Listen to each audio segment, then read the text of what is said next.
Share feedback from the Ludlow tour and our public meeting, and as well as a meeting with the Education Advisory Group. We have a draft review of our schematic design submittal, some wonderful updates to share about our schedule process, and then reviewing next steps and meeting minutes from our last meeting. So moving right along to the agenda here. So we're going to turn it over. I'm not sure exactly who's presenting on the feedback and the notes from the building. Miss Linville, was that going to be you? I thought so. Okay. Other people can speak, but since I was at most of them, I thought I would kick us off. So a group of us were able to go on March 31st to Harrisbrook and Ludlow. We had Whitney, Ron, Wendy, Jessica, Kathy, Peter, and Isaka. And people really thought that there were nice spaces for enrichment and special classes, good sized classrooms, sufficient bathrooms, nice coloring, nice lighting, nice parking lot, nice playground, a welcoming feel, an expansive OTPT suite. They like the two-door security entrance. And, some things to consider were better lighting in the library, more tech outlets in the library, and make sure that if you have space right outside the classroom, making sure that's really going to be usable, and just keeping in mind the need for flexibility over time as the needs of the community change. Was anyone who was on that tour? Did I miss anything? Feel free just to come off mute and add anything you think that's important for the group to hear.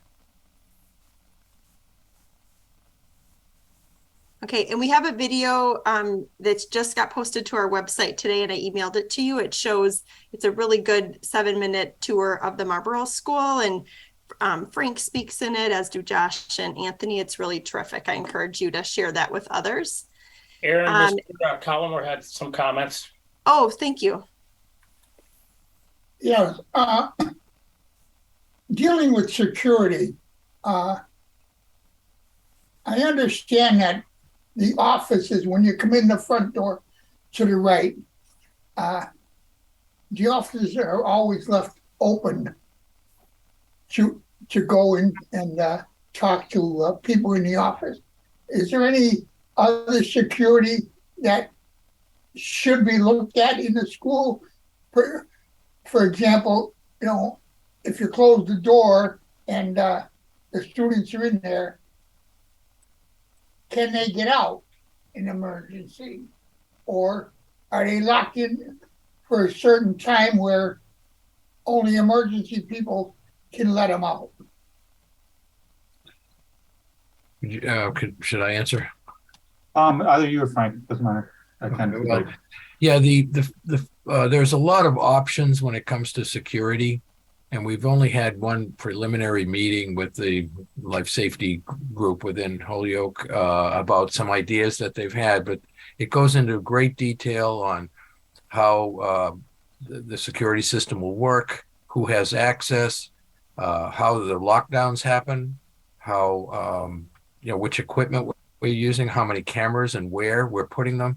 So there's quite a few things that will be part of the design in the next phase, is to really get into the detail, to meet with the folks in Holyoke to decide what is the best for your first responders.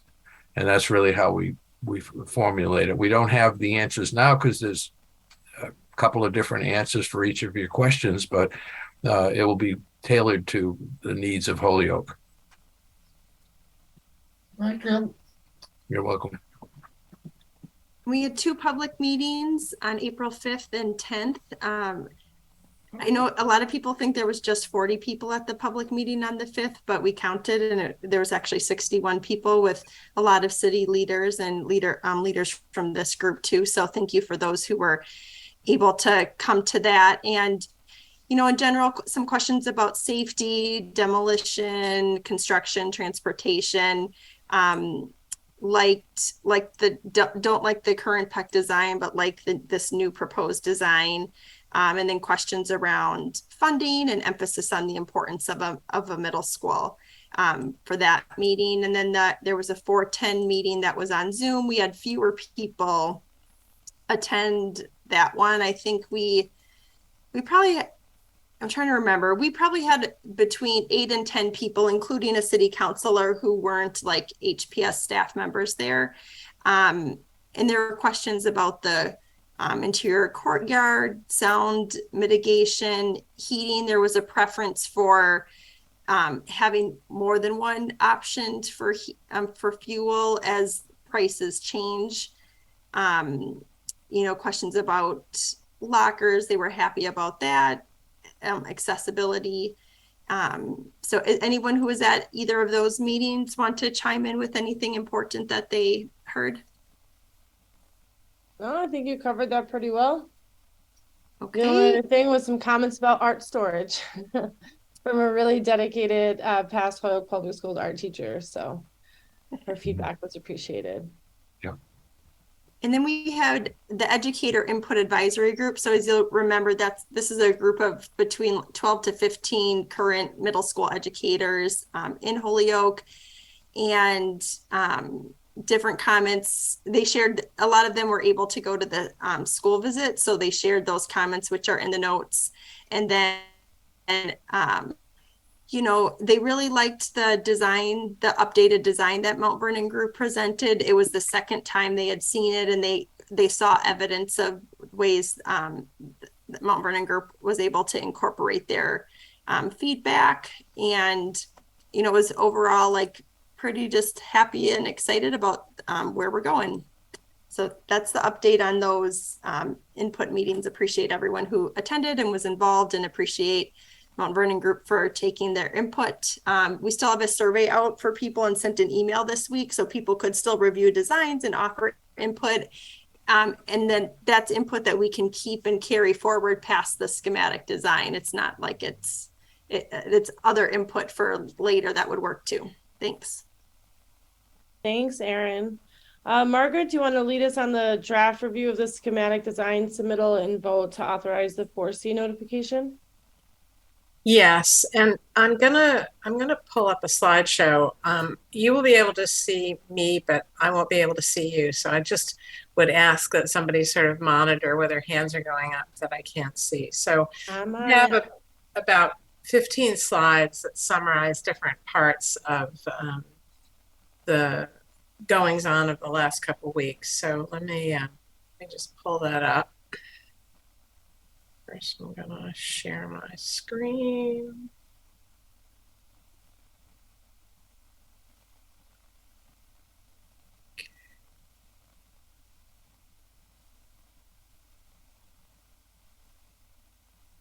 Okay.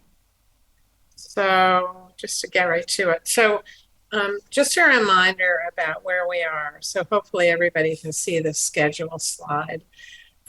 This is the week that was identified early on as being the crazy week. But so far, so good. So we met at length on Monday and reconciled the estimates.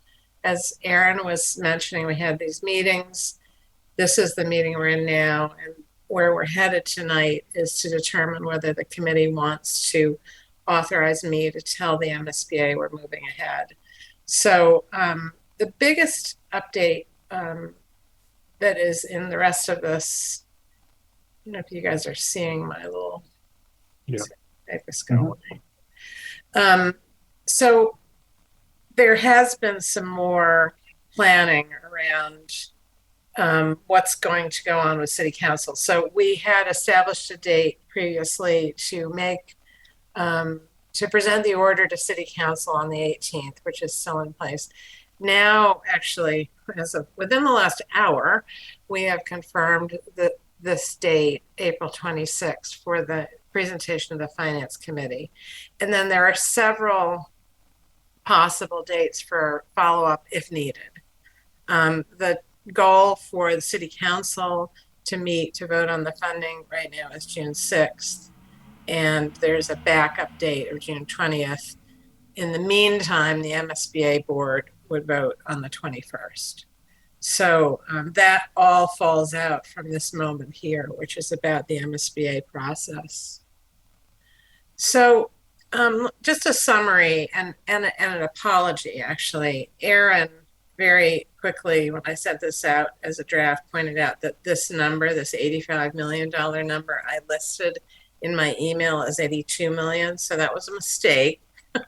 The total project cost is 85 million. It doesn't change this estimate of the city's share, which is, I think, what we're kind of where we're kind of headed tonight for this discussion. But just to recap what I said in my email, which hopefully you had a chance to read. So we did these two estimates. They ended up being quite close together. In conversation, the consultant team, in conversation with Whitney, felt that there were opportunities to take out some money, and that this number was just needed to come down a bit. So we're going to talk about these proposals, but essentially we're bringing to your recommendation to take about $2.8 million out of that overall construction cost. And then in this presentation, I'm going to talk some more about where all the soft costs come from. That gives us a total project cost of a little over 85 million, and an estimated share of the city's share of the project would be about 40 million. So I'm going to just present this briefly, and then I'm going to take the slides down.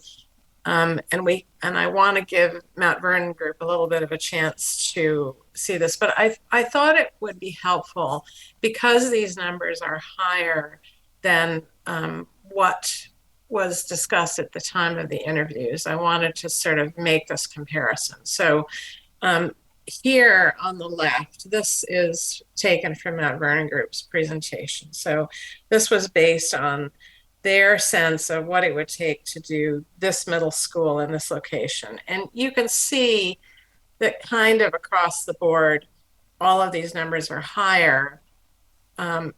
It is for the reasons that we talked about during the designer selection process. So the model school that was built in Marlborough, that everybody's seen and seems to love, there are some differences here. The site costs are significantly bigger. The model school in Marlborough was based on a gas system, where this is, at least at the moment, priced as an all-electric system. There are impacts from the new energy codes, such as triple glazed windows, which are not part of the Marlborough model. And then there are commodity price issues. So I want to stop sharing for a second and just ask if Frank and Chris, and I see Hector is here as well, want to add anything or sort of give the committee their 2 cents about this. Well, we're disappointed that the estimators felt that these commodity prices have come up as much as they have. We've been holding the line pretty well on our other projects. One is out to bid. It'll be coming in May 3rd for sub bids and May 17th, and we're expecting it to be right on the budget. So this was I think they're being very cautious in their estimates, and I believe still that we're going to see a better price when we actually put it out to bid. But again, it kind of took me by surprise. But this has been happening pretty regularly throughout the state and the industry in general. The cost of construction has been breathtaking in terms of its thing. So we're going to still work every day to bring it down as much as we can. Chris, do you want to add anything? No, actually, Frank, I think you hit it on the head. We'll continue to work to make this a cost-efficient project for the city as we hope to move forward. So can I ask if the committee members have any? We can come back to this at the end, but before I sort of sped past this, it is a significant difference. Does anybody have any questions they want to talk about now, or come back later? I see Anya's hand up. Oh, good. I'm glad you can see that, because I cannot. Anya? I raised it both with the emoji and thanks. if we're talking about value engineering, the bus loop road and some of the other site features that I think, we've all seen and really liked, and I think understand the benefits of for circulation and just connectivity. I would really hate to see that go and wonder if it could still be designed as like a very large bid alternate. Yeah. So that as prices come in, maybe we're surprised. I don't know where these estimators are from, if they're from the eastern part of the state or other parts of the region, maybe they don't have a really good sense of the bidding atmosphere out here. So I would love to see that a lot of those site work, especially for the site, to see those still included and at least be fully designed and permitted. Frank or Chris, do you want to kind of explain a little bit about the bid alternate concept? Because Anya, you'll see on a later slide, that is really what we're recommending here, but I want to make sure that everybody else understands the mechanics of this. Well, a bid alternate is that you can have it designed and there's a base bid, which means that, the loop road would be around the building and not go down the dingle. The alternate would have all the other development of that area below the parking lot. And that would be a separate price. All the contractor and the subcontractors would include it as part of their bid. And if the funds, if this overall project comes in lower and you can afford it, you can add it to the project. And if not, you still have the design. You could do it in the future, or so there's a possibility of getting it depending on if the market is better. I think what the estimators missed on our building is that it's constructability. They basically are just using sort of basic formulae for adding up the different things that they do. So that, in other words, they'll say, well, that's plumbing, so that's so much per square foot, or that's masonry, that's so much per square foot. But they don't take into account the constructability factor. And I think that's the biggest factor. And they've just seen so many buildings go pretty high up, much higher even than this. And so they're a little gun shy. And so there's a lot of contingency in there. And I think they put contingency both in their unit prices and in the overall. So. Well, Frank, I just want to say in response to that, I would agree with that about our estimator, who has not estimated this project before, but your estimator essentially came back with the same number, and he has actually estimated this model school before. So I don't know. I can't explain what happened with him. It was a total surprise because he's very familiar with it. He wrote a letter projecting the costs, but I'm not pointing fingers. I don't know. Maybe he was convinced by these other people that there was a strong upward thrust in commodity prices, and he felt he had to put it in there. So again, you can't argue with the estimators. They use what's happening in the market right now, and that's what they think it is. But I personally think we're going to do better. So I see Dave has his hand up and Peter has his hand up. Yeah, So thank Dave. you, Margaret. More of the comment though. We mentioned alternatives for fuel, and I think we actually talked about it the other day. But just looking at our gas and electric here, they're on target for installing their fifth natural gas tank by 2025. So I don't know how the committee feels about that, but considering as an option or some type of hybrid option to have a natural gas system in terms of both the cost savings for installing it and operating costs. So I just wanted to bring that up, how the committee might feel about considering that option along with the other options we had for a heating system. So Dave, we actually talked about that quite a bit in the last week before the estimates were due. And I believe that Mount Vernon Group and I are on the same page, which is that we actually need to really do some more digging and confirm. The estimate is based on what was presented at the last meeting, which is the least expensive all electric option. But we do think that there's a likelihood, and Whitney, I know, is in support of this, of looking at either some hybrid version of gas.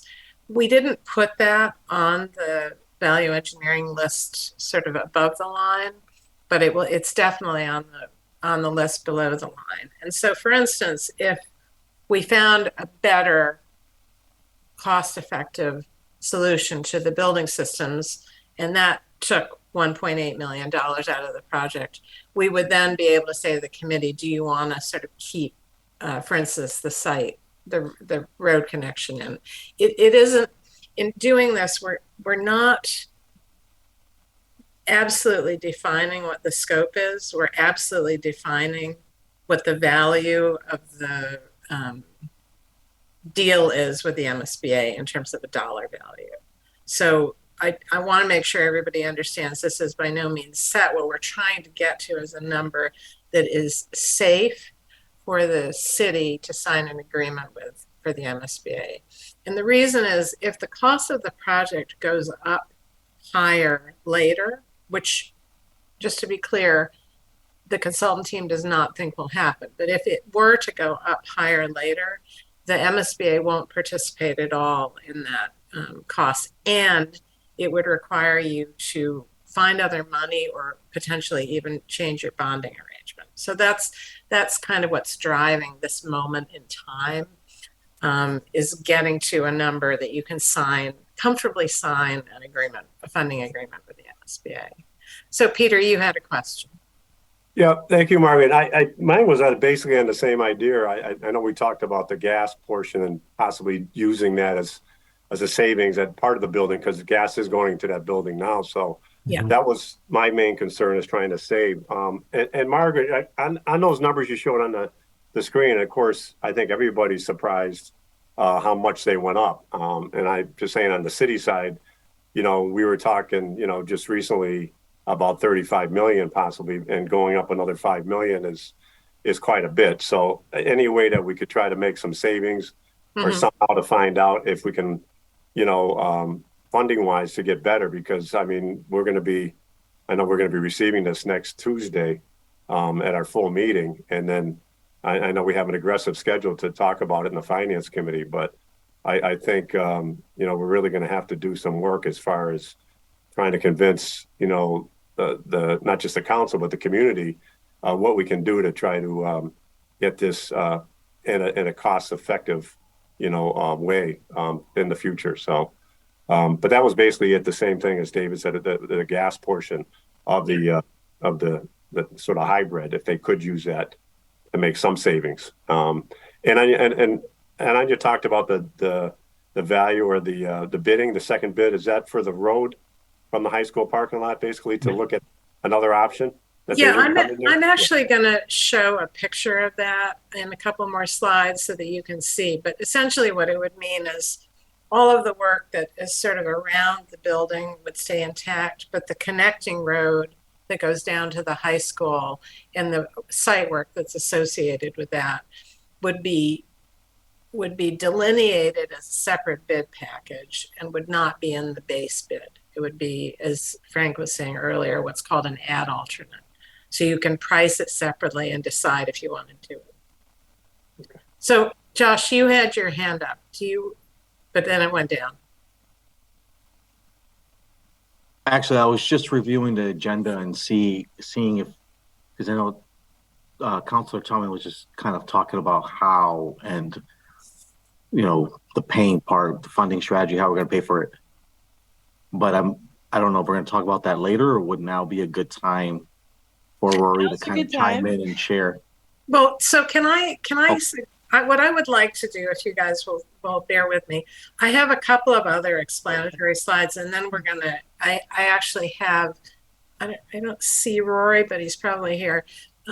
Rory Casey's been working with the mayor, and I have Rory's sort of debt analysis. With the new numbers?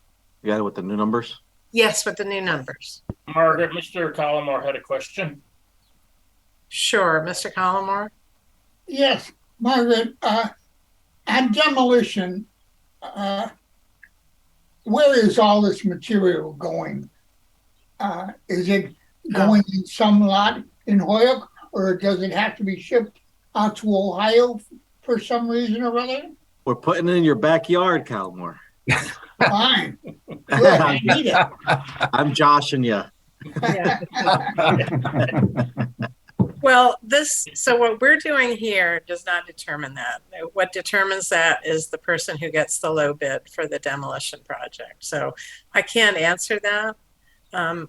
Where the material goes is probably going in a couple different locations depending on the level of contamination. So some of you may know that part of the foundations, for instance, contain something called vermiculite. So that material might have to go one place and other materials might go somewhere else. So I wish I had that kind of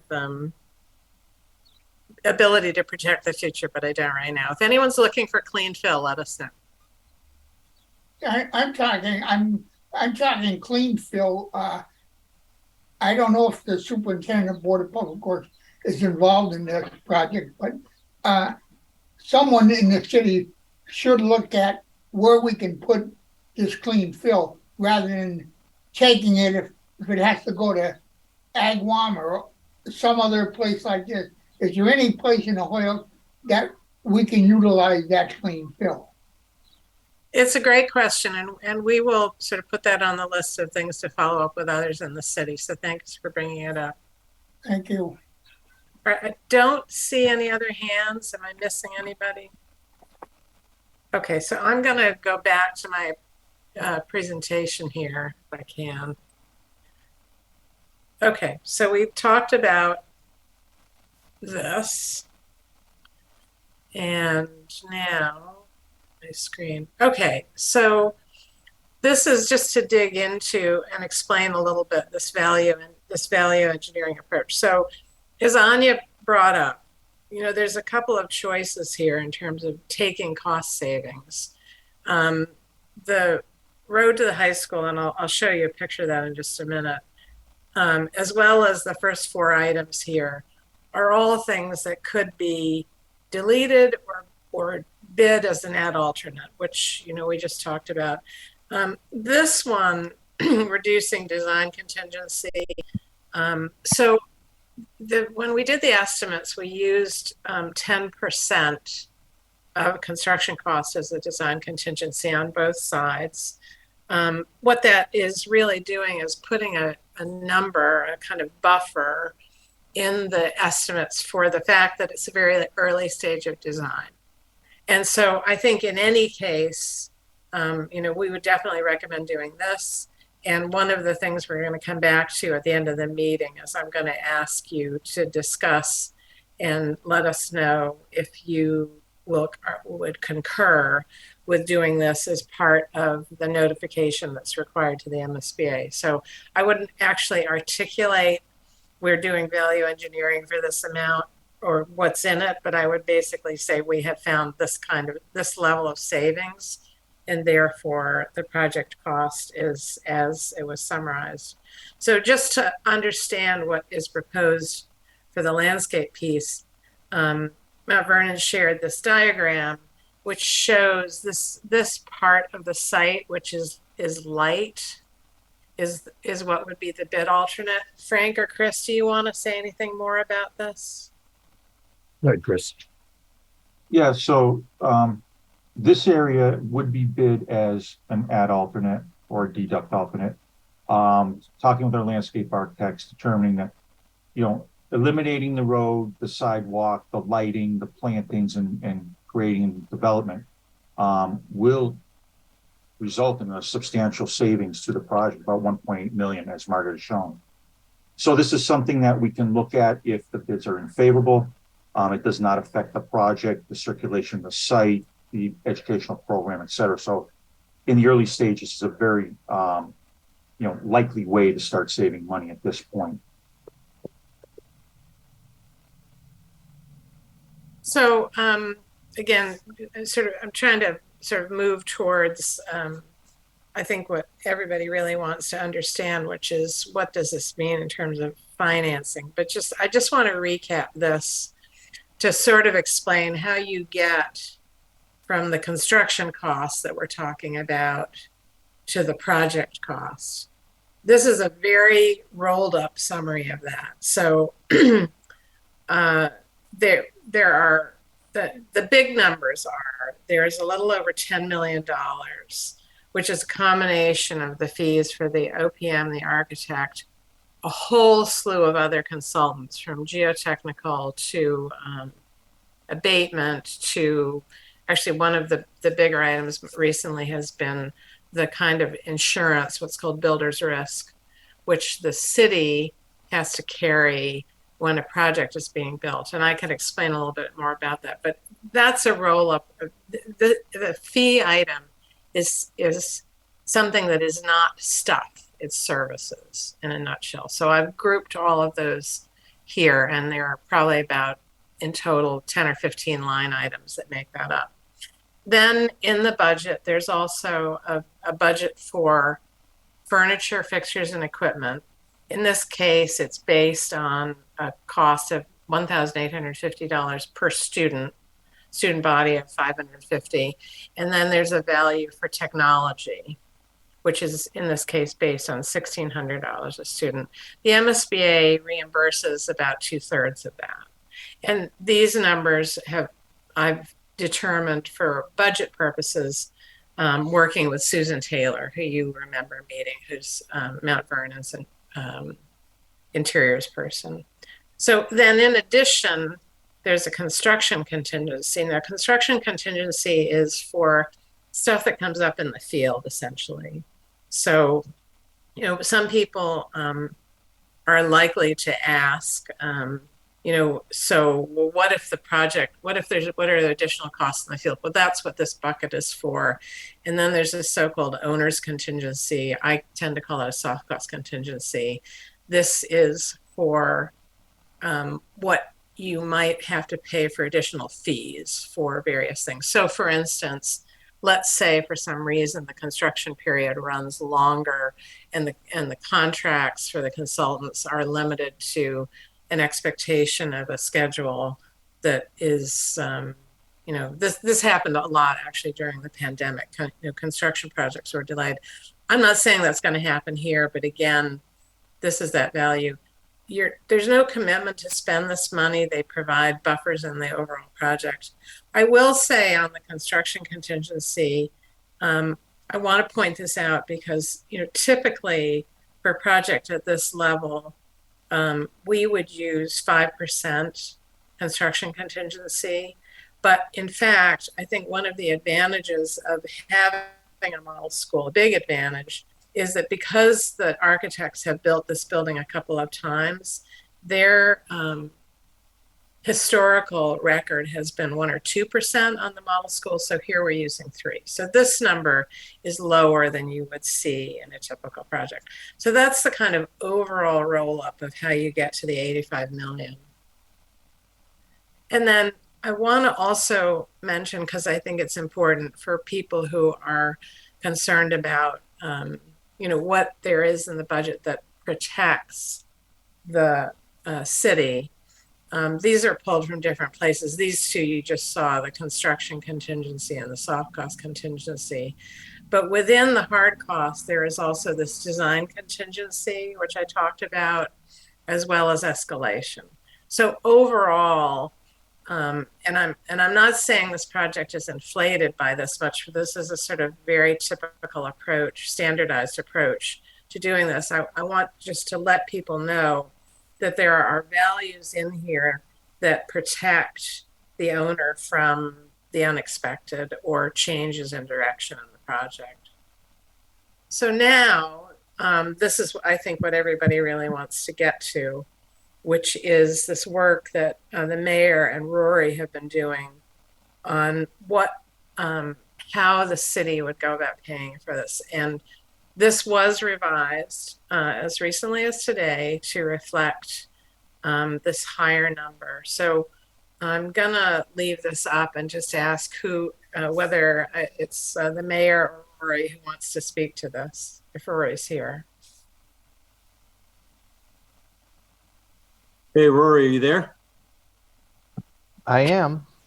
There he is. Excellent. All right. You want to? Sure. You want me to jump right in Great. and explain this? Yeah, absolutely. So thank you, Margaret, Mayor, and the school building committee for allowing me to join your meeting tonight and talk about this. So what we did was, this is a graph that shows our ability to afford the debt that would be required to pay for this new school. So a few things, as folks on the committee know,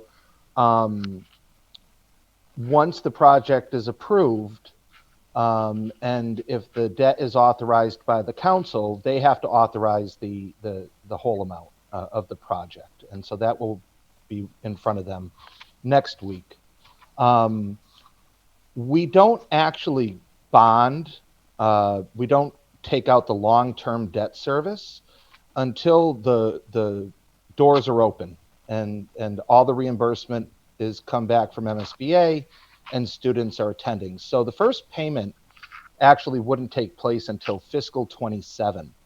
And so we're a number of years out from that. So just to walk you through what these different colors here represent. The yellow, which I believe Margaret is highlighting, or someone's highlighting with a cursor, so thank you for that. It's Vanna White. It's Margaret. Wonderful. Vanna White. Okay, wonderful. Thank you. Thank you, Vanna. That is our existing debt service. And so that is what we're paying for now. Those are for old school projects, city projects, different projects that we've taken out debt service on. So what you can see is that is trailing off. We haven't added any new debt in a number of years. The amount we have has been relatively small.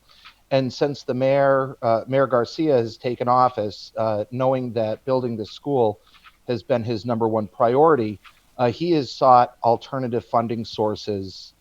So even if debt had been authorized by the council, let's say for a new roof on a municipal building, he has gone out and sought other alternative funding sources. So we haven't actually taken on any new debt in a while.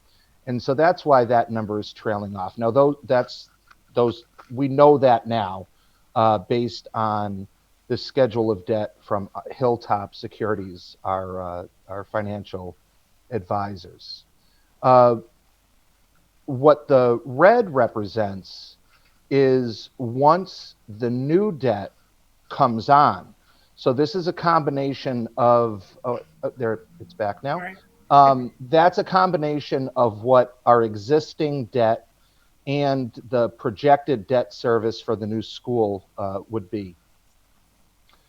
This is based on a 30-year bond, which is very common. That we have the option to go with 20, 25, or 30 years. And we can certainly present those numbers. I know that Councillor Tallman has requested that to be presented at Finance with the different options. We went with 30 for now, and we went with level debt service, which means that all of the payments will be level throughout. So if you think of it like a home equity line of credit versus a home equity loan, we take out the whole amount and then we pay that equal amount back every year. Once a year, we'll make that payment. So that is set at a 5.5% interest rate, which based on some recent work that we're doing with the water department, which does not hit our general fund debt, so those numbers aren't included here. We did just issue some debt on their behalf, and the rates that we got, even with inflation, even with what the Fed is doing, came in shockingly low. We were very pleased to see that. And some of that's based on our new the bond rating the mayor had just put a press release out about. So using 5.5% is conservative. It could be lower than that, but let's go with a conservative number. So the other assumptions that are built in here are that the schools have committed, as folks know, to provide a $500,000 annual offset allocation to that. So that is built into this projection. The other number that's built into this projection is for the first 5 years, the cannabis companies that have opened up shop, both manufacturing and retail, are subject to a host community agreement fee, an impact fee. And the mayor, along with city solicitor Lisa Ball and Aaron Vega, our director of planning and economic development, have been working with the cannabis companies to essentially agree to allow us to use those impact fees to help build this school. So there's a couple of different ways that we could apply that money. But what we thought the best way to apply it and to actually build in an assumption is to take the money that we know we have right now, which is roughly $4 million that we have already received, and have in a high yield interest-bearing account. And if we take that payment and break it up over the first 5 years of the debt, so that would directly go to offset the actual debt service payment, that it would help keep the costs low. In the early phase, when we're still having some of the existing debt service to deal with. Now, the blue line that you see at the top, and what you see listed as the first bullet under the assumption, is a debt ceiling of $5.5 million. And I'll just quickly explain where that number comes from. So one of the other initiatives that the Mayor Garcia had put in place when he took office was really trying to tackle long-range financial forecasting. And so he contracted with Eric Kinscherf, CPA. It's a municipal finance firm that does work like this in communities all across the Commonwealth. And they have put together, and they've already presented this at the City Council, a 5-year forecast. Now, their forecasting model looks at all areas of our budget. And one of the big areas is debt service. So in fiscal 23, the year that we're currently in, we budgeted essentially $5 million. I'm rounding up slightly, but we budgeted $5 million. They built in some assumptions that we know now aren't going to come through because of those other funding sources the mayor's identified to pay for certain things. So they assumed $5 million for new vehicles. They assumed $8 million for some of the accelerated repair projects that had already been authorized by the council and are just about done. But those aren't necessarily going to ever be applied. What they came up with as part of their assumption, however, was debt service that starts escalating in fiscal 24, which is the fiscal year that will start this July 1st, at $5.5 million.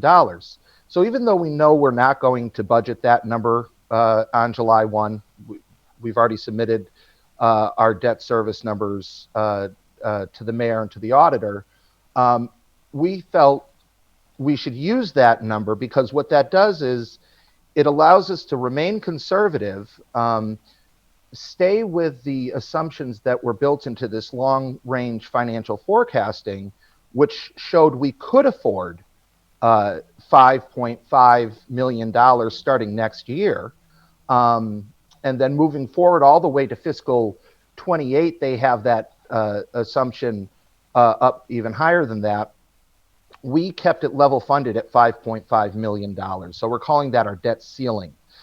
What that means is that we can pay for our existing debt, we can pay for the new school, and we can also afford other things that may come up along the way.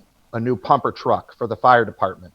If there's some other municipal building projects or accelerated repair projects that 5 years from now that we need to do at one of the other schools, we can continue to afford that.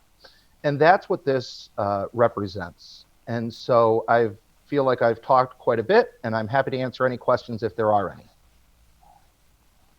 So I'm taking it down to see if folks have questions. I see Mr. Lubol's hand. Mark?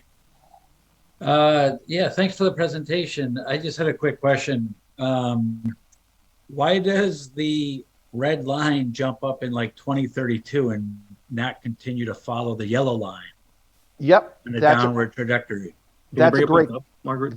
that's a great question, and I can easily explain that. That is for the first 5 years of the bond payment for the new middle school, there would be a minimum of an $800,000 offset from the cannabis host community agreements. Once that ends after 5 years, it jumps up because we no longer have that $800,000 to offset. But what you can also see is that it is still far below the blue line, and then there's a sharp drop off once we start moving beyond that.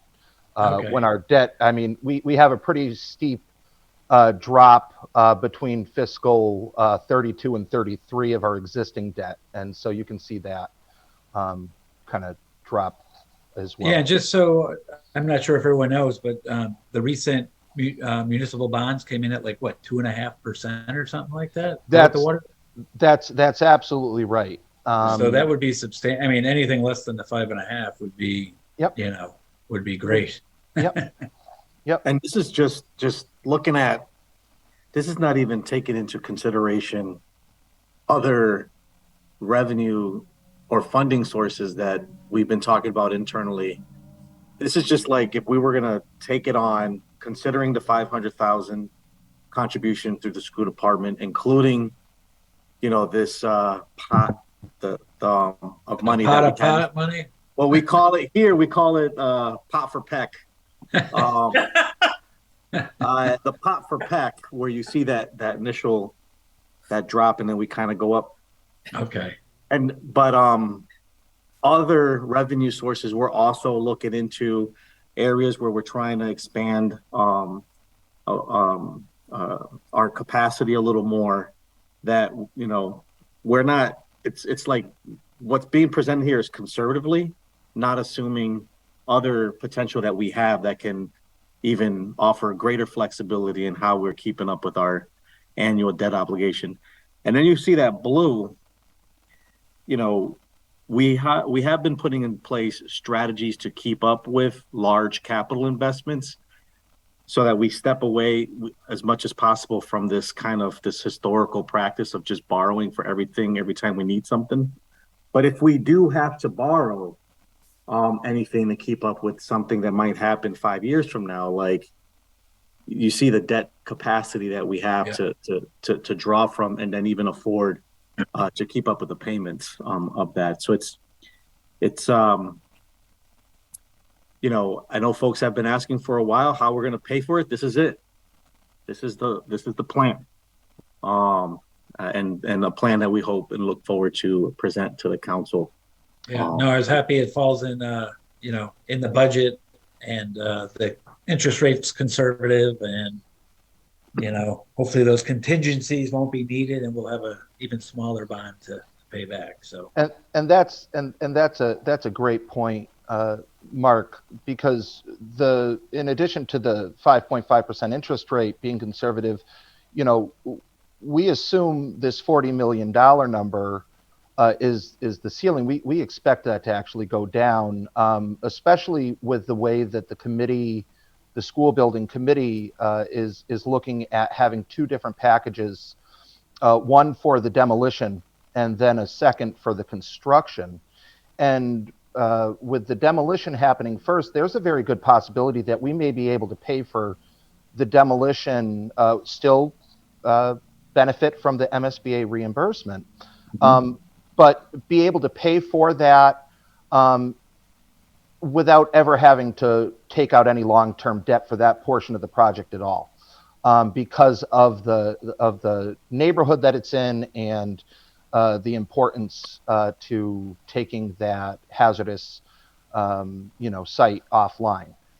So we expect that to go down, but we want it to be as conservative as possible and only use offsets, both the school offset and the cannabis offset or the pot per peck offset, because we know we have that money now. That isn't pie in the sky, or we hope we can get it, or the mayor's going to try to negotiate some additional pilots, or maybe there's some philanthropic option. That's money we have right now, literally in the bank, just waiting for a project to be used. Excellent. Thank you. So see, Mr. Peter, Tolman? Oh, sorry, Margaret. go ahead. Peter Tolman. Yeah, thank you. Thank you, Mary, for that too. And I, being a city councilor and plus being on the finance committee, could you just sort of explain again? And I know I've talked to Aaron Brunel about the $500,000 offset. How does that actually help the project as far as saving? Because it's not like we're getting $500,000 in a check from the schools. It's savings, cost savings. So how does that, since the schools are paid mostly from the state budget, how does that actually help the city overall? I think Anthony Soto would probably be the best person to answer that, but it actually will come in the form of a direct offset to help pay for it rather than savings. Before Soto jumps on though, so our annual debt payment is what, Rory? 2.8 million. It's so if there were no offsets, at all, the debt service would be 2.7 million. So 2.7 million we get from 500,000 from the school department, 500,000 off that. So we'll be raising and appropriating through our normal budget a debt payment of 2.7 minus the 500,000. But I'll pass it to Soto, who can talk probably more about where that comes from. But just in the grand scheme of it, it's going to shorten or lessen what we have to budget for, 500,000 less to pay toward that debt obligation. Go ahead, Anthony. Yeah, thank you. That's a good question, Peter. So every community in the state has an agreement between the school committee and the city to pay for administrative costs associated with running the school district that the city provides. So the mechanism that we would use, and that has already been approved by the commissioner, contingent upon this project happening, is that we would move away from the model that we have. So we have to meet net school spending, and how it works right now is you have your net school spending number, which is what we have to spend on schools, and then the city is allowed to take a portion of that for admin costs.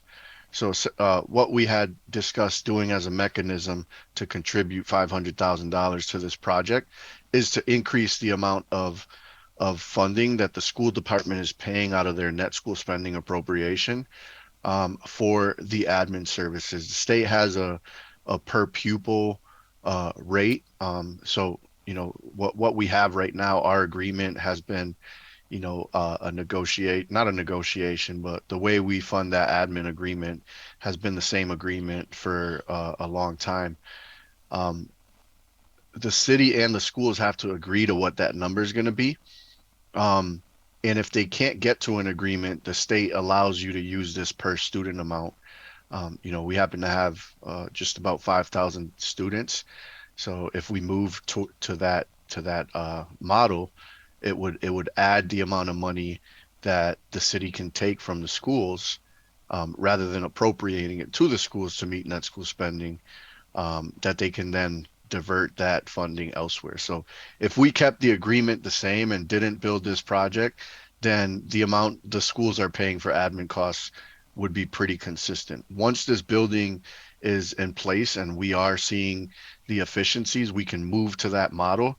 And instead of giving us our normal net school spending appropriation, it would be that amount minus $500,000.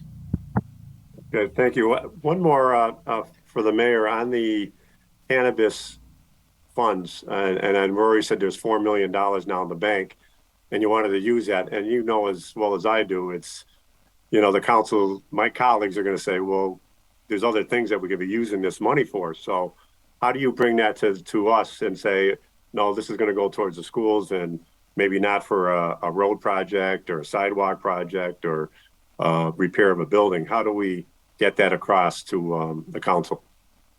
I think that there is a shared desire across the council to keep the costs for the school as low as possible so that it doesn't. So I think there's some good arguing points we can make on the pivot, especially one of the, because this is not an eligible expense for marijuana impact fee money. However, you know, we've been working closely with the folks at the Cannabis Commission, as well as outside consultant KP Law specifically that have this experience throughout the Commonwealth, and trying to understand, you know, what's the best approach to have these discussions with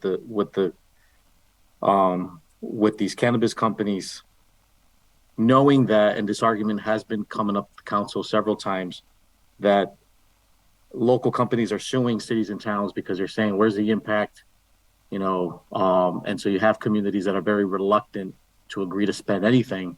So we're working on a side agreement where pretty much, you know, what we're saying is we're going to cancel impact fees if you agree to allow us to build a middle school for children. And that's been well received, very well received positively just by having informal discussions with marijuana companies. So I think there's just many arguing points that I think councilors will come around and support this very idea, especially if it has to do with our youth in the city of Holyoke, as well as you know, mitigating the cost for taxpayers and also protecting our own local interests by you know, coming up with something where that will prevent any cannabis company coming back to sue us later claiming no impact, and then we got to pay the money, whatever the arguments are that are happening in other communities. So there's a lot of positive points I think we can address with the council, and just kind of feeling it out, again, speaking informally with counselors individually, like, hey, what are your thoughts on it's, you know, I sense that it's overwhelmingly positive received with members on the council, at least those that I've connected briefly with about it. So, but you're right though, like counselors can say no. Yeah. I don't, you know, you have the control to move any monies out of any stabilization accounts created. But obviously, we're trying to be very proactive on this and be sure that we get the support we need to, you know, otherwise then I have to raise and appropriate and raise taxation. And I think counselors don't want that. Thank you, Mayor. I appreciate that. Yeah, no problem. Mark, did you have something you wanted to say? Oh, I just wanted to add, even if the council did want to use that $800,000 elsewhere, it still appears that we're able to bond and it stays under that 5 million anyway. So I don't know that has to be a sticking point right here, right now, as we're, you know, talking with the finance committee, that we're still okay, right? And we can determine what we want to do with that 800,000 or $4 million or whatever it is in the bank right now today. We could figure that out in the next few years as we're looking to bond, you know, towards this project. So I don't think that has to be a, you know, all or nothing, or even a discussion right now that would hold it up. It would just come down to, you know, over the next few years, good conversations on how that money wants to be spent. So oh, go ahead, Margaret. Sorry. Sorry, Anthony just put his hand up again. Mayor, do you want to go first? I was just gonna go ahead, Anthony. I'll let you go first. Yeah, I don't know that I have a question, but I do or not a question. I do have a comment to Councilor Tallman. I think you know, we've been at this for a very long time, and it really has felt like every time we get to a certain point with funding, the council has asked like, well, okay, I want to see this. I want to see something in writing from the commissioner on the $500,000. So we come back, we give that. I want to see something else. So, and I'm not being critical, please, but I'm just trying to make a point that every single counselor has expressed that they would love to see this, but the last thing that we got hung up on was we want to see how the mayor plans to fund this. And like we're at a point now where that's what he's presenting. And I think to answer your question, I hope that the members of the council can see that every time they've asked for something it feels like we're right at the goal line, and then the goalpost moves back. Then we get to the goal line and the goalpost move back. I think the mayor did a great job articulating which was what the most important piece was, which is like, how are we going to fund this?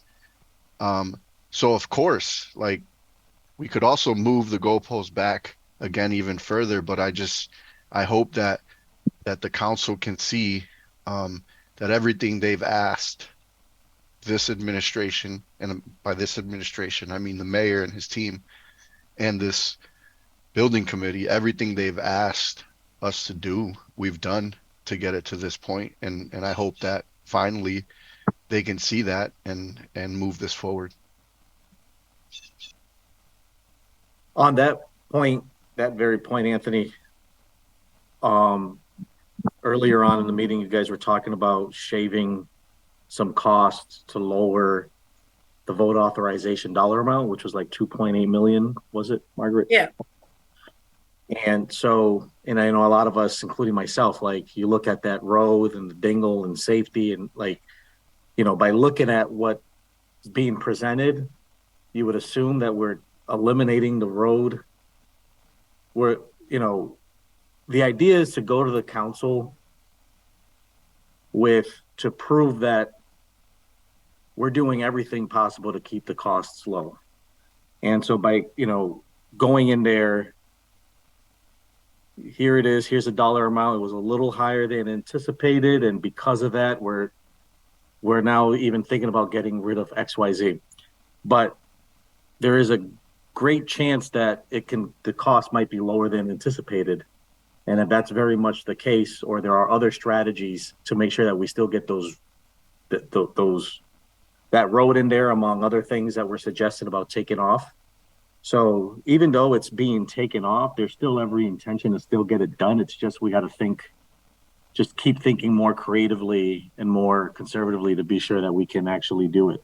But the idea behind eliminating it is so that when we get that question and say, oh, okay, well, did you think about taking anything off? Yeah, absolutely. We took off this road, we took off this, and now we were able to reduce it another 2.8 million, right? So to Anthony's point about moving the goalposts, like we're trying to think of what some of the excuse might be and stay ahead of it by just doing it ourselves, because we know at this point that we need to build what we need at the most feasible option, right? Those are the two things that we keep beating the drum on here.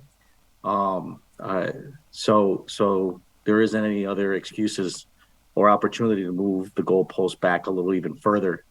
But even though that might be the case, like, a lot of us are still trying to figure out, the goal here for me at least, and I'm sure it is for everybody else, is to get through this authorization. And if we have to present something that's a little bit more palatable so that we can get that yes vote, absolutely. But also we got to work hard to make sure that the cost comes out much lower than that. So that number one, that we're saving more money, but also number two, we're doing the very things that we all want to see done, like including that road through the dingle to the high school. So that was just a kind of a strategic method for us to stick to our laser focused goal of, keeping costs low, but at the same time, we're really banking on and hoping that, we can still do it regardless because, we have to just hope that these costs are much lower than anticipated. So. Can I just chime in with two other thoughts briefly? So one is I want to tell people, because you may not realize that we actually will have additional estimates. This is not the only estimate that we do in this process. And I know that we are all hoping that Frank is correct, so that when we do the next estimate, which will be after, several sort of projects that are directly applicable bid, that we will potentially see cost savings on this that will allow us to revisit these issues.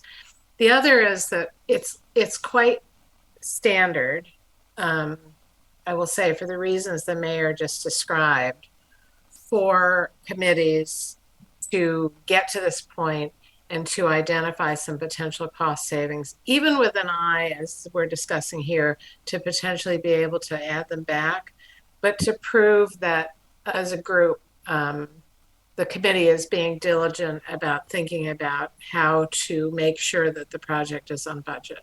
And actually, I went through this recently in Amherst, and it was about a $5 or $6 million that we needed to take out. So, I think I just want to reassure you that there's nothing unusual about this process, and there will be other checks along the way in terms of estimating. So I see Whitney has his hand up and Erin Brunel has her hand up. Erin, please. Oh, by all means, Mr. Anderson. I sat through 6 hours worth of meetings on Monday with the two estimators, and I had done it previously in 2019 with the other estimators. And it's an interesting experience. Basically, what they're trying to do is to check each other. But there was a $10 million difference when they started that meeting, in our favor, if you will. Now, that's all I'm going to say about that.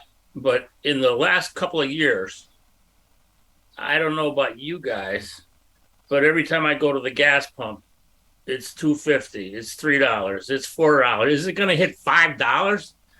It's eggs. It's whatever. Everything is just like, huh? So that mentality enters the minds of these estimators because there is so much uncertainty, and there still perpetuates. There's inertia to this uncertainty that now is infected into these numbers. I'm not saying bad things about the numbers, but I'm saying that the estimators don't want to come in low and then have us be short and then have the whole process come to a grinding halt because what we're attempting to do successfully now, we did not meet the mark. So that's my only comments in that regard. I would like to congratulate the mayor, Rory, and their teams in regards to what we have seen for a presentation. I would suggest to the body here tonight and to someone very familiar with this, Councilor Tallman, that the council and specifically the finance subcommittee and then back to the full board will be viewing this project from a different perspective. Not only from our ask, because they are the recipients of every ask throughout the city. So I think the two words it's going to reiterate and echo throughout the deliberations, if you will. And I like the fact that you have 3 meetings to deliberate. You haven't shoehorned yourself into like, come on, pony up or else is maybe not be a viable alternative. But the 2 words I believe that you will be hearing a lot of is what if. And it's not talking about these numbers, because these numbers are quite tangible and they are very well vetted, and we know what we're talking about. It is the add-ons to the budget debt ratio that I believe will confuse some to the point where if the hypothetical, which maybe not grounded in 100% of reality because it's a forecast becomes accepted even in the smallest fashion, it's going to skew the ratio because we don't see any other debt on here. Perhaps maybe we do, Rory, I'm not sure, or Mayor. Are there other things that are going to be added onto your graphic that are not part of the school financing? And that would be the perspective I think the council would have that what if opportunity for uncertainty. Thank you. So that's everything that we're doing right now, Whitney, as far as strengthening internal controls, is to navigate uncertainty in our local government, because there's always uncertainty, especially when it comes to municipal finance, municipal related responsibilities, when it comes to our budget, because things shift. 3 years from now, something can happen and we didn't collect as much excise tax we had thought we were going to collect, that we were budgeting for why. But again, with conservative budgeting, with putting monies into reserves, with financial forecasting, what's neat about the financial forecasting tool is to try to identify ahead of time where we can pivot when an uncertainty situation does happen. Like, for example, health insurance costs, might go up 3%. Another year it goes up 7%. Another year you get these surprises. This year, for the first time in forever, it went down. Great. But I guess what I'm trying to say is everything that we're putting in place right now to strengthen internal controls is to help us plan for and mitigate uncertainty. And, to your point, the counselors can back up into a corner and just, after running out of excuses for moving the goalpost, we can use that. Well, we don't ever know. So I'm just voting no because there's uncertainty. But I think I have enough tools in the toolbox to present, enough where we can say, that we have enough in place to respond to uncertainty when they happen. The auditor has been great because the auditor purposely budgets conservatively with our local receipts, which means we budget much lower than what we think we're going to collect. And we end up collecting more than what we thought. And that goes to free cash later. And then we take that and then, we invest in our reserves, we invest in capital. We purposely budget conservatively so that we can respond to things that might happen out of our control, and we can move and transfer funds and take care of that. So anyways, to your point there, I think that we have enough tools here to argue that by doing as what we're doing budgetary wise, and that's what I'm explaining to you is every reason why we were able to maintain the A+ rating, because the rating companies want to know that you have a system in place that's able to effectively respond to uncertainty while still keeping up with your annual obligations as a municipality. So if that was an arguing point, I feel confident enough to be able to effectively respond with our ongoing effort here that Rory and I have been working on with our auditor and other financial departments to navigate risk. So I see Rory's hand and Aaron Brunel's hand. Aaron, I think you were next. Yeah, but my point is probably not to the same topic, and Rory's is, so he can speak on this first. Okay. Rory. Thanks. Thanks, Aaron and Margaret. And so Whitney raises a good point as far as the way the graphic is constructed, and certainly, happy to take that feedback. Just to give a little bit more perspective here. So I know I explained what this blue line is at the top, which is that 5.5 ceiling, right? Which is what we can afford. What's harder to take out, right? Because this is just like an infographic essentially, to more easily digestible. But just to give you a sense, when you look at that first year, which is the year that the debt for the school would come online, where the red line jumps up and gets pretty close to that blue line. So that number is 5.3 million. That would be what if it is a $40 million bond, and that's when our first payment is. That's what it would be. That next year in 28, it drops back down to 4.9, which is essentially what we were budgeted at this current fiscal year, and then continues to drop off. Now, that doesn't necessarily mean anything when you think about what your real concern which was how can we pay for other things? We're projecting this, but what if something comes up? So I just wanted to put it in perspective. Once we get to that year, fiscal 28, let's say we need a pumper truck. Let's say that's going to cost us $5 million. Well, that's a 20-year bond. And I have a separate thing that you can't see. I'm happy to share this. I have a tool that the state provides municipalities to help figure out what long-term debt expense is going to be.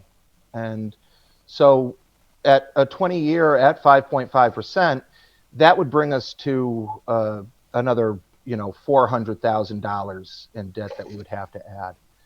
That still wouldn't take us to the top. And when we go further along, you can start seeing that sizable drop. So where the blue is from the red or yellow line up to the top of the hard blue line, that is our borrowing capacity. So we know right now that we're going to have to pay for other things in the future. That's what the blue line is. That is what is to demonstrate our ability to borrow. The other point that I just wanted to raise is that you also brought up is you're talking about inflation when you talk about the eggs and the gas and everything else. And so one of the things that is not on this sheet, but I can report to you, and I've already reported this to the finance committee and is our internal finance team that the mayor's assembled, is I am rather than at the same time inflation may be hurting us in other areas, I'm using it to our advantage. I have currently, you might have seen what Springfield did back in January, where they made a lot of press about it. We didn't do that, but we did some similar moves where we've invested quite a bit of our cash that we have on hand in high yield interest bearing accounts. At this point, all of our money is sitting in high yield interest accounts. So anywhere between 3.5% to 5% we're receiving. And what that means right now is that by next year, guaranteed, we'll have enough interest income that isn't represented here that could essentially pay for almost all the demo work. All the costs associated with short-term borrowing when we think about the cash flow for the first phase of this project, the construction. So we're using the market conditions that exist today to our advantage in preparation for this project. And we can add some additional graphics if the committee feels that's important, because at the end of the day, I'm here reporting to you, but as the treasurer and as somebody who lives and is fully invested in this, I want to see this project happen just as much as anyone else on this committee and the folks on the council. So please, if you have other ideas on how we can improve, we don't want to change the data because the data is hard numbers that are real. But the way it's presented, I'm more than open to that and happy to take that feedback as we prepare for future public sessions. Thanks, Rory. Margaret, if I'm not mistaken, we're gonna be wanting to vote on this, right? To adopt the new design. Is there a specific language you need me to word a motion on? Well, let's just talk about, I think there's only 3 more slides, but they sort of outline next steps and the decision point. So Okay. if I may, I'm going to pull Yep. this back up again and we will carry on. Can you bring Peter as into a panel? So, Just did. Thanks. we may not, can everybody see this? So this is, I wanted to sort of point to what we will be kind of looking at in greater detail at the next meeting, assuming that you all vote to move ahead tonight. But I want to sort of respond to Aaron's thinking, and maybe we can take this out of order, but this is a kind of very high overview of the components of the schematic design submittal, some of which we've talked about, some of which we haven't. So let me come back to that. So here are what I think are the immediate next steps. The decision point is whether to move ahead with the submission. So someone would need to make a motion to authorize me as your honors project manager to send what's called the 4C submission to the MSBA, indicating that the project is within the city's budget and that the city does anticipate submitting on the April 27th deadline. So that's tonight. And then on the 25th, one of the steps that we've sort of skipped over, but I do need to catch up on, is there was a discussion about using design build, and we've moved ahead with this process, assuming design bid build at the strong recommendation of the architects, and I think with good reason. But the committee will need to take a vote that will be part of the submission. And then the last thing that would happen on the 25th, once you've had a chance to look in more detail at the schematic design submission, would be to do this authorization. So then this would be next steps with City Council, which is that there's a presentation made to them, referral to Finance Committee, and then the city votes, and then the MSBA's next steps. So these are the funding next steps. And then this is a list of what would happen after that, which are the things that would sort of launch us into the rest of the project. So Aaron, just to look at this. So this item at the top is what I would ask you to take action on tonight if the committee feels ready to go ahead and do that. If you can't do it tonight, I can't send the 4C notification, and we can't submit for April 27th. So sorry to bring it to that point, but we are at that critical moment. And that's exactly what we're here for, is to keep this project moving forward. So on that note, does anybody have any further discussion, conversation about where the budget is, conversation about the value engineering, the things that we're potentially taking out for the interim? Any questions about building them in as a second option? Anything at all before we entertain the motion? David? Mr. Yost?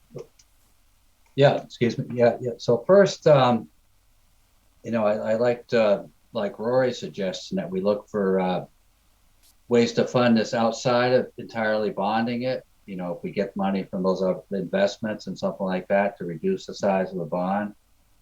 And then I guess my concern is if we're locking ourselves into this this current estimated price, if that's what we're voting on, and we're just voting on to advance the particular design that we have, and we'll be able to work on cost savings at further on in the process. I know maybe Margaret could speak to that. Yeah, it's a great question, Dave. So just to cycle back to what I was saying earlier. So the purpose of this phase of the process is to establish a fund, a cost for the project on which basis you can sign a funding agreement with the MSBA. So you can, in the future, either through bid savings or changes in the scope, you can do things that will save additional money as long as you don't touch the educational do anything that impacts the educational program, because part of what the MSBA is agreeing to fund is a certain level of educational quality spaces of quality spaces for education. So there's other things that could happen. You could make the windows smaller, for instance. I mean, there's other stuff. The things that we identified are things that I think are. We wanted to have a list that was sort of clear and comprehensive, but as I mentioned earlier, as you sort of dig into the design phases, you may find other opportunities, or you may decide for some reason that you want to do this but not that. The bottom line is you're identifying a number on which you can sign a funding agreement. If the project costs less, that's fine. If the project costs more, that's a problem for the city. So it needs to be a conservative number with buffers built into it. Yeah, Dave, remember, where we talked a little bit about previous vote authorizations that were done, that we were able to, once whatever the project was, we found alternative methods to pay for it, so we don't have to borrow. The vote authorization really is just the state's way of saying that, no matter what happens, that whether funding sources are available or not or whatever, that you have the authorization to borrow if you know what I mean. That's just kind of their way to know that we're committed to moving forward. I know it's sometimes from the outside looking in, when folks don't really necessarily understand how these processes and systems work when you vote to authorize, and it feels like a chicken and the egg, like we're committed.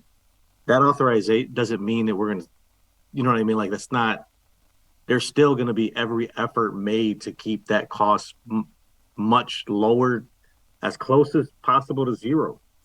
If we ever get lucky and something happens, borrowing is always the last thing we want to do. So we can, maintain the integrity of our borrowing capacity. But yeah, as far as this process is concerned, we need the authorization to borrow. Doesn't mean we're going to borrow tomorrow that 100% of what was authorized. It just means that it's a message to MSBA that we're ready to move forward. And in that process is when we're going to continue to do what we can to obviously lessen the impact of borrowing as much as possible. Thanks, Mayor. Ms. Weiss? I wanted to ask if the city council, when it's all presented to city council, if they'll know what the cuts are.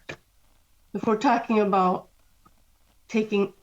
will city council be informed about the whole process and all that's? I would have to go with they'll be presented on the package that we approve. I don't think we're going to go into detail about what we took out, but maybe we will, just to show that these are the savings that we found after we got to this number. I don't think the presentation, though it's outlined and it's there, is always being fine-tuned. So I don't know if, Josh, you have particular thoughts on that, or Miss Linville, how much information do we want to give them, I guess? Well, and Wendy, do you have a concern about it that you want to explain? What is it, or are you just a point of curiosity? Well, I think just from a psychological aspect, if they know that we've already taken things out, it would be important information psychologically for them to understand, we're not asked, this isn't everything we want. We've pared it down. Yeah. And this is what we're hoping you're really going to accept. Yeah. Yeah. thanks for the thoughts on that. I'm sure Ms. Linville can definitely work that into our presentation and highlight our value engineering that we've added to the project. And next I had Ms. Perella. I saw you put your hand up, but now it's down. Did you still have a question, hon? Yeah, so a couple people had already asked it. Hello, everybody. Good evening. So I just wanted a little bit of clarification that I understand everything correctly. The city council needs to approve what our estimate is that we're bringing to the table to them. But regardless of what estimate we choose, the city's cost doesn't change. Is that correct? It remains the 40 million, whether we estimate higher or lower? Not exactly, because it's a percentage of the overall project. So if there was a big difference between 80 million and 90 million, the city's portion would change to some extent. That's another important So, point. Go ahead, Jessica. Sorry. no, go ahead, please. Well, so we're getting the authorization to borrow the full project, 76,000, was it, right? 77 million, I'm sorry. 85. Well, we're not even we're getting reimbursed a majority of that dollar amount. Right. And so according to these estimates, our share would be about 40 million. And which at that time we can decide, all right, do we borrow the 40 million or maintain our, or are we going to lessen that dollar amount and borrow less? And the thing is with the municipal finance that everything's a constant moving target. It's hard to tell so the best you can do is put together a vision and a funding strategy and make assumptions of what you think is going to happen or what we can do, what we can't possibly do. But because it's constantly a moving target, that's why we can go to the state and say, hey, we in 2 years, we're going to have this much money that we can put. They don't like that.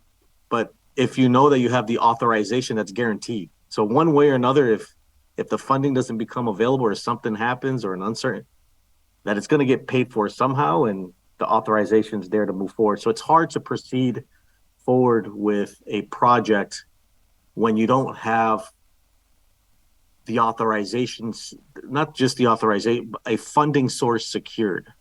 And that authorization is a funding source.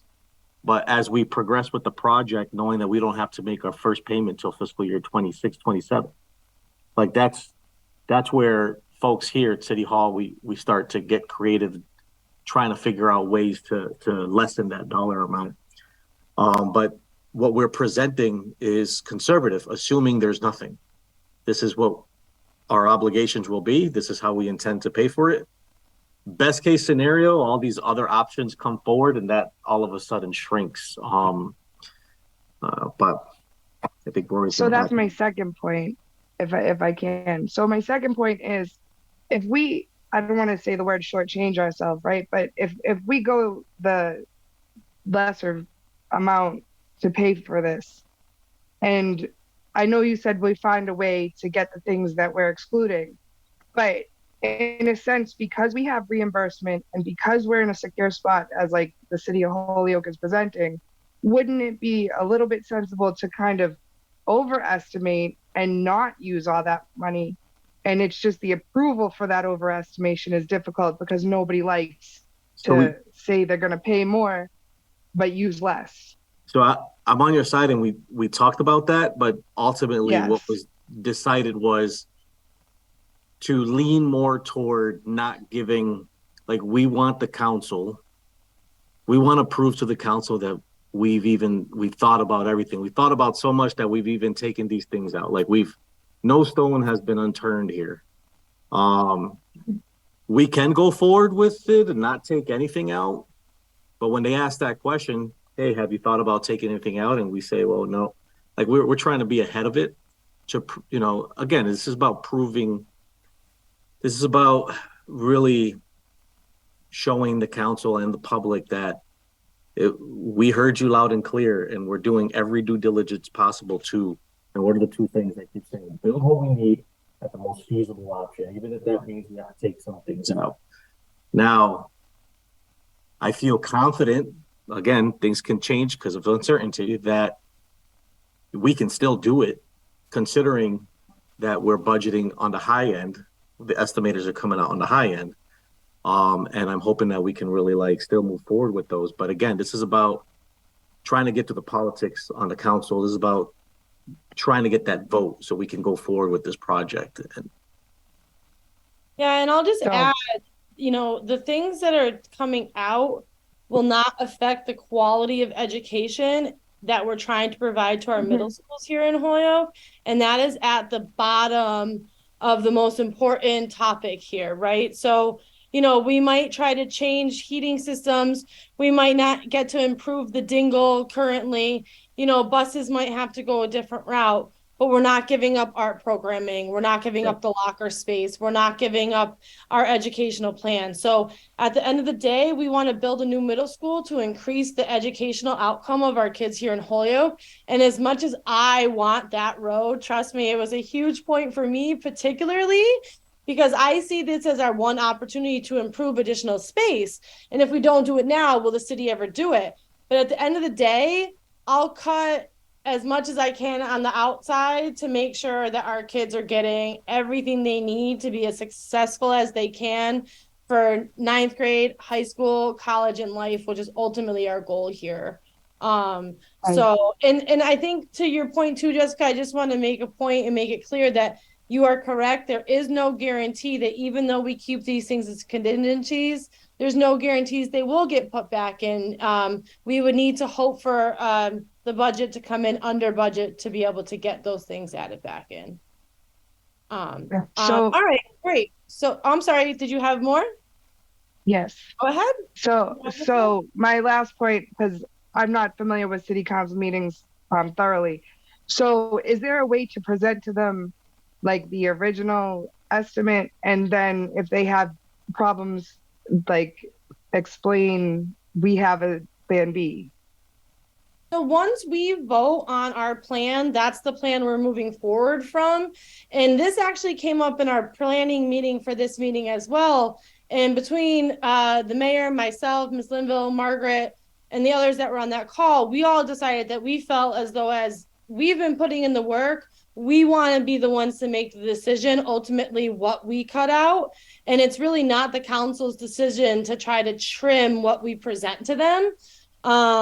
So we just want to present to them the most affordable options possible. But I do understand what you're saying. Could we go with the higher number and then let them cut it? But that kind of just felt to me like no.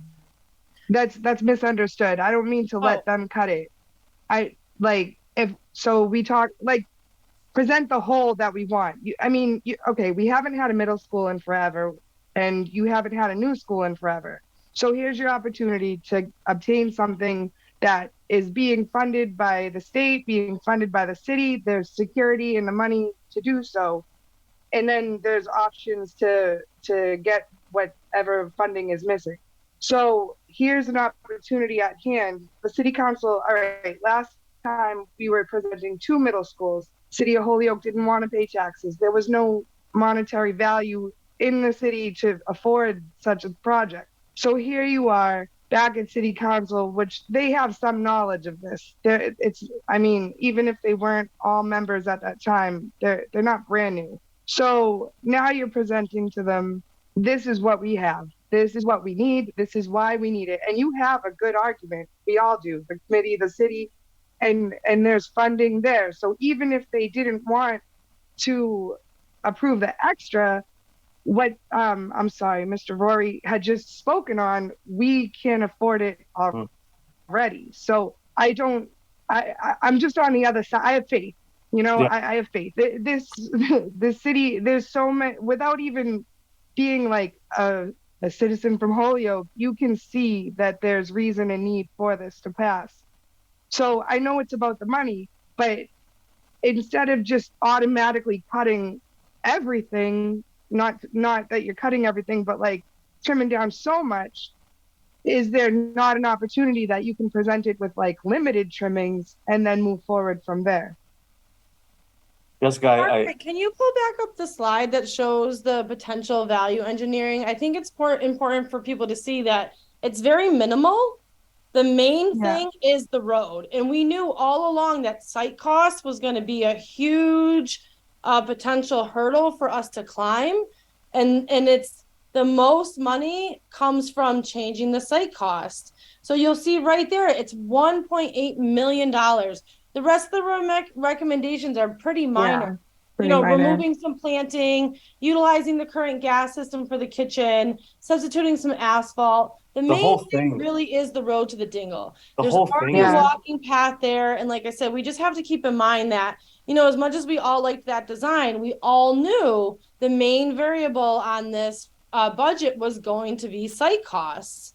And that's quite an elevation to deal with. So, it's really that one main issue that drastically changes the budget. And, we have fiscal watchdogs on city council and city councilors who need, we needed to be as affordable as possible with still getting to what we want to provide for our students. and it's all minor. Like 2.8 million Yeah. is not, Is I mean, nothing. obviously to an individual, a lot of us who, that's a lot. As far as municipality is concerned and the size of this project, 2.8 million in 30 years of it's minimal. And I love and keep that hopefulness. I love your attitude. It's the reality of what we're dealing with when we're trying to navigate these discussions with the council.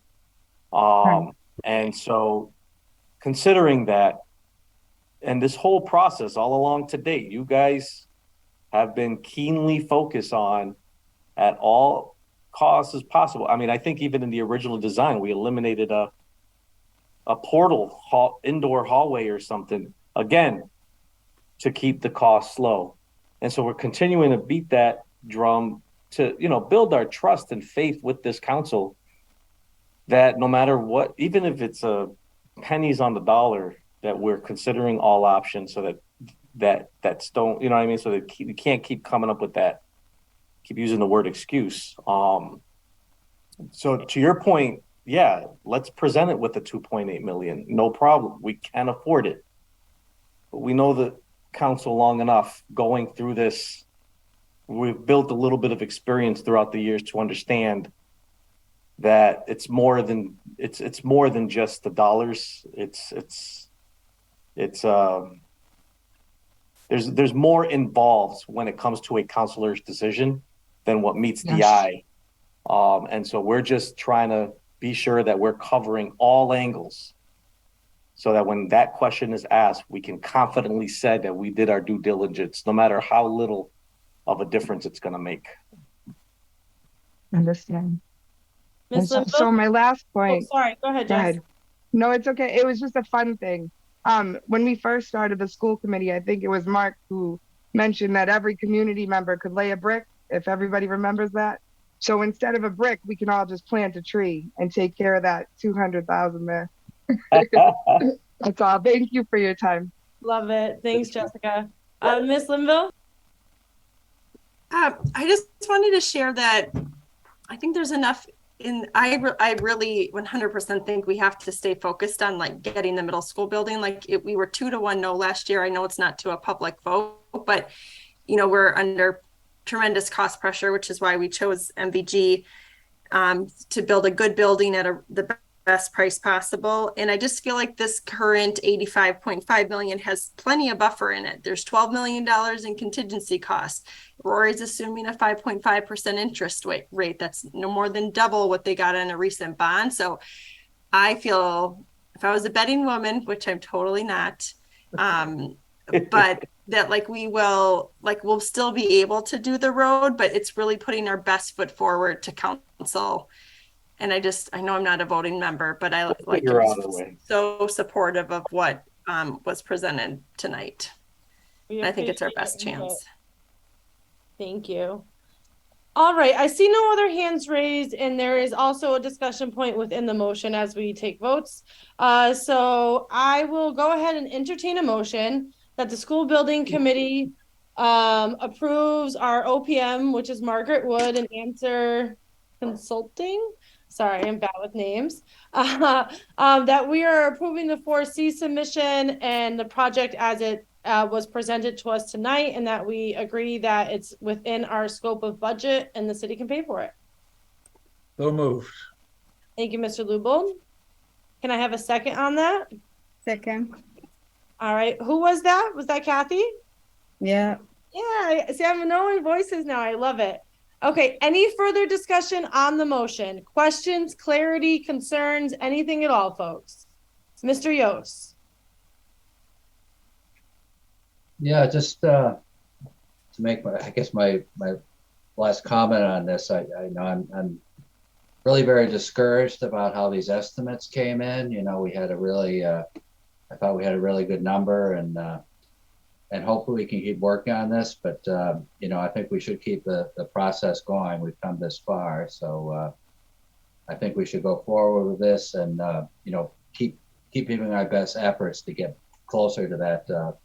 You know, that original cost. I mean, we went from, was it 59 to 70? I know that's really discouraging, but you know, hopefully we can work on that, get closer back to our original number. Thank you, Mr. Yost. Mr. Tallman? Yeah, thank you, Aaron. I think the mayor hit on the nail on the head. We got to make every possible effort to keep the costs down. And Jessica, I love your attitude. I have a lot of faith in this project too. You really it was great meeting you at Ludlow, and you had a lot of questions about the school, and it was awesome. And you got the right frame of mind, and hope everybody on this committee could be as positive and forward looking as you are. Because I'm really, as a member of the council, I do have a lot of questions, but I really do believe in the education of our students and in this school project. So hopefully in our committee that we can have the good discussion. It may take a meeting or two, but I really am hopeful that this will be able to, to go through. And I believe that, as Margaret stated tonight, this is a very important vote, this meeting and the meeting on the 25th. So we have to move forward and take this vote. Thank you, Mr. Tallman. All right, folks. So on the motion, can I have a show of hands? All those in favor? Use your actual hand or your digital hand and keep them up for a moment, please, so Miss Linville can count for us.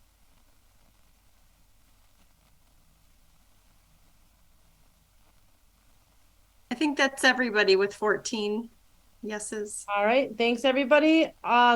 Any opposed? Mark, you're opposed? I'm just kidding. Give me a second. Wait, it might be 15. Sorry. I see no hands opposed. Just giving one more second in case. All right, great. No opposed. Thank you, everybody. The motion passes unanimously. Oh, Aaron can't say that big word. Unanimously. Oh my gosh. Tough one. Hilarious. All right. So next on our agenda, we're going to review the schedule. Did we do that, Margaret, or did you need to go over the schedule a little bit more? Well, I think what I'd like to do is turn the floor back to Mount Vernon Group just to talk a little bit about what's in the schematic design submittal. So now we're going to complete. Well, first of all, thank you all. I think I'm grateful for your support for the project, and I do think it's the right thing to do at this point. So in the email that I sent yesterday, I shared a link to a file where we are starting to put the documents that will be part of the schematic design submittal. And so I'm going to just pull up the sort of table of contents slide a little bit and ask if Frank and Chris could maybe say a few words about what's in it. Because what will happen at the next meeting, which, Aaron, it's the 25th, right? Is the next meeting? Mm-hmm. Correct. We will next be Thursday, not during school vacation. right, exactly. You will be taking a vote to authorize the submission of this document. So between now and then is an opportunity to look at these documents to let us know if you have questions. So let me just pull that back up again briefly. Give me a second to get to the slide. Here we go. Okay. Thank you, Margaret. So everybody knows MSBA sets the requirements for each of the submissions, right? The preliminary design, the PSR, and schematic design. So all of these requirements are submitted with each project during this process. And it's broken down to a number of different categories. So we have the introduction executive summary, which includes basically project description, some of the the methodologies that we've gone through to get to this point. The final design program includes the educational space summary room data sheets, various narratives about the building system, the construction methodology, traffic, geotech, and environmental information. The two estimates that we've been discussing recently, both the designer estimate and the independent, and then the reconciled information between the two. There's some local actions and approvals that Margaret put together based on these votes and things that MSBA wants to see that, okay, the building committee did decide to submit this, and here's, the unanimous decision or the count. The schematic design project manual will include the outline specifications for all the materials and systems that will go in this project. Given that this is a model school, all this information is based on that model, along with all the meetings that we've had with the Educational Advisory Group, the town, departments, public safety, DPW, et cetera, the building committee, the review of the floor plans and changes to meet the current educational program. So all this information goes in that project manual. It's right now just the outline portion, talks big picture items, scopes. We also have the schematic design drawings to show the floor plans, the site plans, landscape, the original site survey. There'll be some exterior elevations, a couple of interior elevations. And these are all things that, MSBA puts out this module for program requirement. And we go through that with a fine tooth comb and check the boxes to say, okay, we've included this drawing, this narrative, et cetera. And then some of the appendices will include the Department of Elementary and Secondary Education submission. So there's a separate package that goes to them. And they're primarily looking at the educational portion and specifically like special education. They want to see how those spaces respond to the educational program. They like to see how those spaces are spread out throughout the school and they're not kind of secluded in one area, to be more inclusive in the educational process. There's a proprietary items narrative that we'll put together. So we'll discuss with Whitney any of the systems that may be prevalent to all the schools in the district. Maybe it's how their security system operates, software to operate that, the building management system to operate, the HVAC and plumbing systems, et cetera. And we'll talk about that. And then any record of public meetings and presentations. So all the meeting minutes from the building committee meetings, from our independent meetings with the educational advisory, et cetera.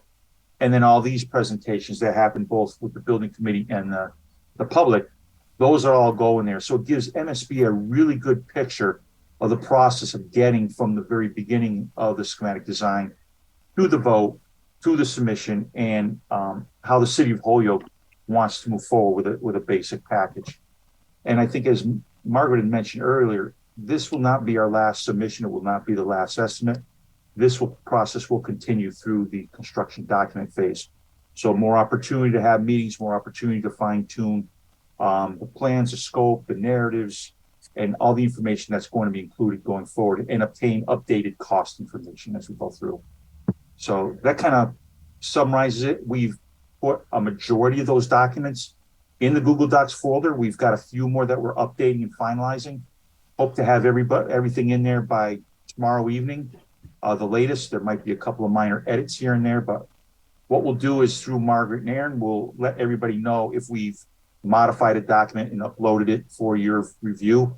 And if possible, include what was updated. So for those of you who have already been looking through it and we update another document, you'll be able to see exactly what that change may be. But I think we're in pretty good shape at this point. So on the 25th, we will we'll have a discussion about what has been proposed in terms of using design, bid, build, and you are required as a committee to take a vote on something we've discussed previously, but we didn't vote on. And then there will be a vote to make the submission. So we talked a little bit about the next steps of the funding. I think we'll come back to this next week, but at the point that we have had a chance to look through the schematic design and take a vote, we will have some next steps. So this presentation will get linked in the meeting notes. And if you have any questions, you can come back to it. So that is it. And it is 7:57, but I bet there's other stuff on the agenda that I'm not seeing. So just minor. No worries there. Thanks, Margaret, and thanks, Chris. Let me make a motion to approve the minutes. I'll second that. Thank you, gentlemen, for jumping ahead of me. I appreciate that so very much. Any further discussion on the approval of the minutes? Seeing none, I will, all in favor, please raise your hands.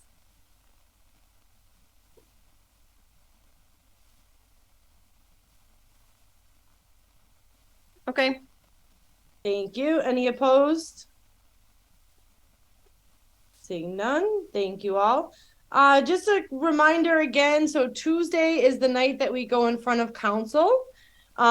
We are basically just requesting to be referred to finance, so there won't be a formal presentation. However, finance doesn't have public comment and the full meeting does. So if anybody wants to come to the full council meeting on Tuesday, the 18th, it starts at 7.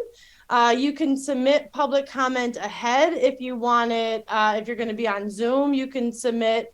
I believe you would let Jeff know in advance so he can let you into the meeting. If you're going to be in person, you just want to show up a little bit early to sign up. Public comment, you have to, I believe, as with school committee, you have to refer to the agenda item that you're speaking to, and you have 2 minutes to speak. So if you can't make it to the full council meeting on the 18th, the finance committee meeting is going to be on, did we say the 26th, correct? Yep. 6:30 estimated. Okay, so the 26th at 6 p.m. is the finance committee meeting where we will be presenting. 6:30 is the posted time, Erin. 6:30. Thank you, Ms. Linville. When we will be presenting to the finance committee, I'm assuming Mayor Garcia will lead the presentation along with Mr. Soto, Margaret, Mount Vernon Group, Ms. Linville, and myself. We would encourage as many committee members to attend that meeting as possible, just to show force and show strength and show our commitment. I don't think I see anything else on the agenda as far as updates go. Let me just check. Friday, May 2nd at 4 p.m. is the tour of the Goodenow School in Marlboro. So just keep that in the back of your minds and your calendar. And there's a form on the agenda to fill out if you expect to go. There will be some carpooling taking place. And remember, that's going to be like Back to the Future, right? If you go see the Goodenow School, you're going to get to see the future of tech. So awesome. Oh, that's right, because Ludlow's not the design, but this one is the actual same design. Right. So that's a great point. Thanks, Margaret.